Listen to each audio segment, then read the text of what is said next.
এরা ভোট দেয় তো। আমরা 2,33,27,000 ভোট পেয়েছি, সবটা হিন্দুদের ভোট এবং জনজাতিদের ভোট। তৃণমূল 2,75,00,000 ভোট পেয়েছে, তার মধ্যে 2 কোটি মুসলমানের ভোট আর 40 লক্ষ ছাপ্পা ভোট।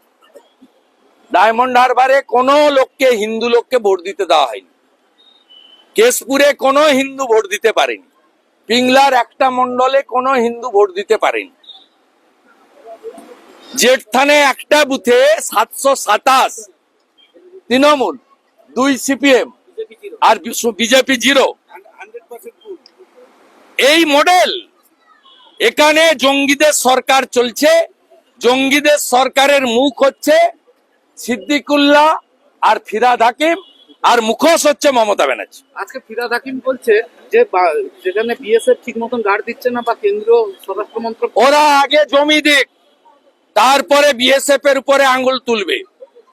72টা জায়গায় বিএসএফ কে জমি দিচ্ছে না। মোট বাংলাদেশ ভারতের বর্ডার হচ্ছে 4000 কিলোমিটার।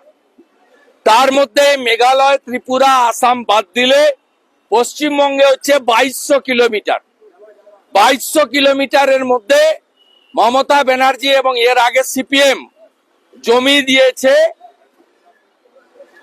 মোট যা জমি দিয়েছে 931 কিলোমিটারে, স্থল এবং জল মিলে সেখানে জমি দেওয়া হয়নি। ফিরহাদ হাকিম একটা অশিক্ষিত। ফিরহাদ হাকিম আগে জমি যা চেয়েছে ভারত সরকার দিয়ে দিক, তারপরে বিএসএফ যদি কাঁটাতার দিতে না পারে, অনুপ্রবেশ আটকাতে না পারে, তখন কথা আওয়াজ তুলবেন, আমরাও সঙ্গ দেব। আমরা কেউ ভুল করলে তাকে গাড় করি না। আমি নিজেই বলেছি যে আরজি করের কেসে বেলেবল সেকশনে চার্জশিট হতো, সিবিআই চাইলে দিতে পারত। তা সিবিআই মানেই তার সব কাজকে সমর্থন করতে হবে, বিএসএফ মানেই তার সব কাজকে সমর্থন করতে হবে, এটা আমরা ভারতীয় জনতা পার্টি বলে না।